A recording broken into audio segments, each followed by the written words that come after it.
గన్నవరం మాజీ ఎమ్మెల్యే వల్లభనేని వంశీని 3 రోజుల కస్టడీకి పోలీసులు తీసుకున్నారు. భారీ బందోబస్తు మధ్య ప్రత్యేక వాహనంలో వైద్య పరీక్షలకు తరలించారు. అనంతరం కృష్ణలంక పోలీస్ స్టేషన్కు తరలించారు. సత్యవర్ధన్ స్టేట్మెంట్ ఆధారంగా వంశీని విచారించనున్నారు.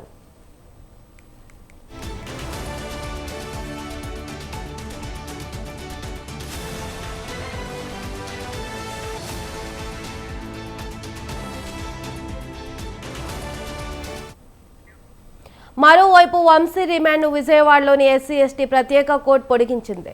గతంలో విధించిన రిమాండ్ గడువు నేటితో ముగియనుండడంతో జైలు నుంచే వంశీని వర్చువల్గా జడ్జి ఎదుట పోలీసులు హాజరుపరిచారు.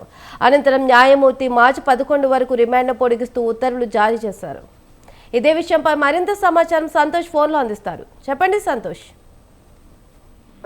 సత్యవర్ధన్ ఏదైతే గన్నవరం టీడీపీ కార్యాలయంలో కంప్యూటర్ ఆపరేటర్ గా పనిచేసినటువంటి సత్యవర్ధన్ దాడి కేసులో, అదేవిధంగా కిడ్నాప్ కేసులో భాగంగా ఇటు A1 గా ఉన్నటువంటి మాజీ ఎమ్మెల్యే వల్లభనేని వంశీని అయితే కనుక ఇప్పటికే అరెస్ట్ చేసి రిమాండ్ అయితే పంపించడం జరిగింది. అయితే ఈ నేపథ్యంలోనే పోలీసులు అయితే తన నుంచి విచారణ చేపట్టేందుకు కూడా కస్టడీ కోవడంతో 10 రోజుల పాటు కస్టడీ కోరినప్పటికీ కూడా 3 రోజుల పాటు అనుమతిస్తూ ఇటు విజయవాడ ఎస్సీ ఎస్టీ ప్రత్యేక న్యాయస్థానం అయితే ఆదేశాలు జారీ చేయడం జరిగింది. అయితే ఈ నేపథ్యంలోనే ఈ రోజు ఉదయం 10 గంటల నుంచి సాయంత్రం 5 గంటల వరకు కూడా కొనసాగేటువంటి ఒక విచారణలో భాగంగా ఇటు వల్లభనేని వంశీ మోహన్కి ఇటు ప్రభుత్వ హాస్పిటల్లో వైద్య పరీక్షల నిమిత్తం, అంటే జైలు నుంచి బయటికి తీసుకెళ్లిన వెనువెంటనే అదేవిధంగా బయట నుంచి కస్టడీ అదైతే విచారణ అనంతరం కూడా ఇటు జైలు లోపలికి తీసుకొచ్చే ముందు కూడా ఇటు ప్రభుత్వ హాస్పిటల్లో వైద్య పరీక్షలు చేయాలి అంటూ కూడా ఇటు కోర్టు ఆదేశాలు జారీ చేయడం జరిగింది. అయితే ఈ నేపథ్యంలోనే ప్రభుత్వ హాస్పిటల్కి వెళ్లి వైద్య పరీక్షల అనంతరం కూడా ఇక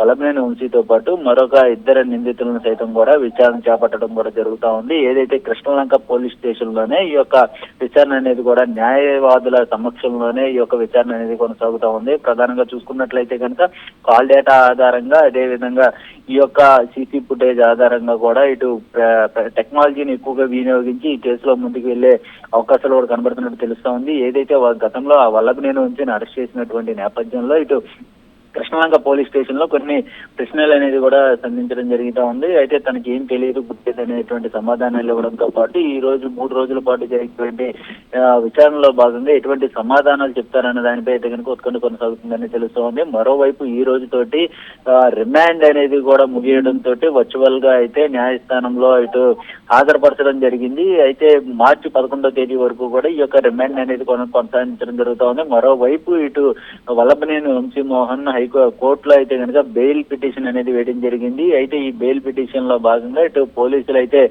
బెయిల్ ఇవ్వద్దంటూ కూడా కోరుతా ఉన్నటువంటి పరిస్థితులు కూడా కనబడతాయి. ఎందుకంటే బయటకు వస్తే సాక్షులను ప్రభావితం చేసే అవకాశాలు కూడా ఉన్నాయంటూ కూడా ఇటు ప్రత్యేకంగా ఇటు ఏదైతే వల్లభనేని వంశీ తరపు న్యాయవాదులు ఇటు బెయిల్ కోరుతున్నప్పటికీ కూడా అపోజిషన్ పోలీసుల తరపు న్యాయవాదులు మాత్రం ఇటు ఇవ్వద్దు, సాక్షులను ప్రభావితం చేస్తారు. అదేవిధంగా వల్లభనేని వంశీకి నేర చరిత్ర ఉంది, గతంలో పలు కేసులు సైతం కూడా ఉన్నాయంటూ కూడా ఇటు పోలీసుల తరపు న్యాయవాదులు చెప్తా ఉన్నారు.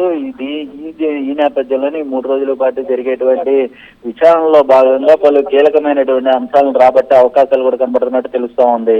Kavya. Right, thank you Santosh.